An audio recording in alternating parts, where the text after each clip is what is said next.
হস্তমৈথুন আমাদের জন্য কতটা ক্ষতিকারক সেটা তো আমরা সকলেই জানি, কিন্তু সমস্যা হলো এটি জানার পরে অনেকেই এই অভ্যাসকে ছাড়তে পারে না। কারণ এটা শুধু একটা অভ্যাস নয়, এটা মানসিকভাবে আমাদের ওপর একটা নিয়ন্ত্রণ তৈরি করে ফেলে। কিন্তু ভালো খবর হলো কিছু সহজ উপায় ফলো করলে যে কেউ এই অভ্যাস থেকে নিজেকে মুক্ত করতে পারবে।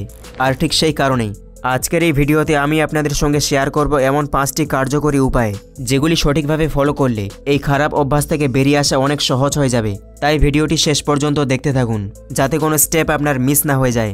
নাম্বার 1, অ্যাডাল্ট কন্টেন্ট দেখা বন্ধ করুন।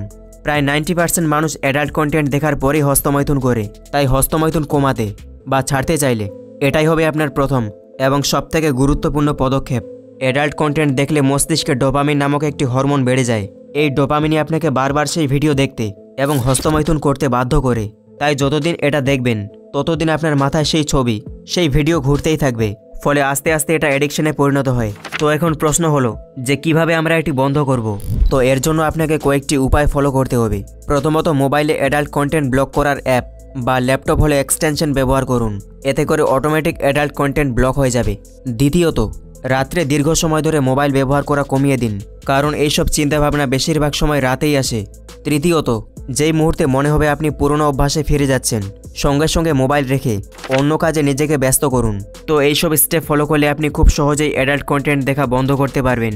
আর যদি আপনি কোনোভাবে এই অ্যাডাল্ট কন্টেন্ট দেখা বন্ধ করে দিতে পারেন, তাহলে ধরুন আপনার 50% কাজ হয়ে গেছে। তাই হস্তমৈথুন ছাড়তে এটাই হবে আপনার সবথেকে বড় পদক্ষেপ। নাম্বার 2, নিজেকে ব্যস্ত রাখুন। হস্তমৈথুনের ইচ্ছা সাধারণত তখনই বেশি আসে যখন আপনি একলা থাকেন। যত দীর্ঘ সময় ধরে ফ্রি থাকবেন তত বেশি করে আপনার মাথায় খারাপ চিন্তা আসবে। তাই এই অভ্যাসকে ছাড়তে চাইলে নিজেকে ব্যস্ত রাখা খুবই জরুরি। অনেকেই বলে ইচ্ছে হলেই নিজেকে কন্ট্রোল করব, কিন্তু বাস্তবে সেটা কাজ করে না। কারণ মস্তিষ্ক ফাঁকা থাকলে পুরনো অভ্যাসকে ডাকে। তাই আপনাকে নিজের প্রতিদিনের লাইফস্টাইলে এমন কিছু কাজ যোগ করতে হবে যাতে মাথা, মন ও শরীর সব কিছুই ব্যস্ত থাকে। তো এর জন্য আপনি ওয়ার্কআউট, বই পড়া, গান শোনা, হাঁটা বা নিজের পছন্দের কাজ করতে পারেন। এতে মন ভালো থাকে, সময় কাটে আর এইসব অভ্যাসও কমে যায়। নাম্বার 3, দীর্ঘ সময় একা থাকবেন না। যখন আপনি একলা থাকেন তখন বারবার সেসব চিন্তাভাবনা আপনার মাথার মধ্যে ঘুরপাক করতে থাকে। তাই যদি সত্যি এই অভ্যাসকে ছাড়তে চান তাহলে দীর্ঘ সময় একা থাকা এড়িয়ে চলুন। আপনি লক্ষ্য করে দেখবেন যেদিন আপনি বেশি সময় একা থাকেন সেই দিনই এই অভ্যাসে ফিরে যাওয়ার সম্ভাবনা বেশি থাকে, কারণ সেখানে কেউ নেই আপনাকে থামানোর। তো এর জন্য আপনি পরিবার বা বন্ধুদের সঙ্গে বেশি বেশি সময় কাটান, কিংবা আপনার পছন্দের কাজ করতে পারেন বা বাইরে কোথাও ঘুরতে যেতে পারেন। নাম্বার 4, রেগুলারলি ওয়ার্কআউট করা। আপনি লক্ষ্য করে দেখবেন যেদিন আপনি ওয়ার্কআউট করেন বা সারাদিন কোনো কাজে ব্যস্ত থাকেন সেদিন রাত্রে অনেক ইচ্ছা কমে যায়। আর যেদিন সারাদিন বিছানায় বা চেয়ারে বসে কাটান সেদিন মাথায় বাজে চিন্তাও বেশি আসে। তাই রেগুলারলি ওয়ার্কআউট করুন এবং সারাদিন কোনো কাজে নিজেকে ব্যস্ত রাখুন।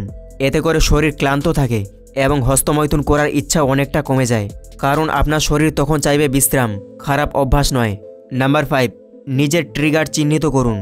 অর্থাৎ কোন কাজ করলে বা কখন আপনি হস্তমৈথুন করে থাকেন, সবার আগে সেগুলি আপনাকে খুঁজে বের করতে হবে।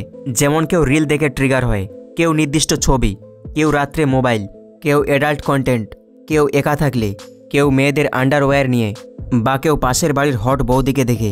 সবার ট্রিগার আলাদা হয়। এক্ষেত্রে আপনার কাজ হবে আপনার ট্রিগার খুঁজে বের করে সেটিকে ধীরে ধীরে বন্ধ করা। আর তখনই এই অভ্যাসকে আপনি পুরোপুরিভাবে ছাড়তে পারবেন। তো বন্ধুরা, আজ থেকে সেই সকল অভ্যাসগুলিকে বাদ দিন যেগুলি আপনাকে দিনের পর দিন নোংরা অ্যাডিকশনের দিকে ঠেলে দিচ্ছে, এবং সেই সঙ্গে আজকের এই 5টি অভ্যাসকে সঠিকভাবে ফলো করুন।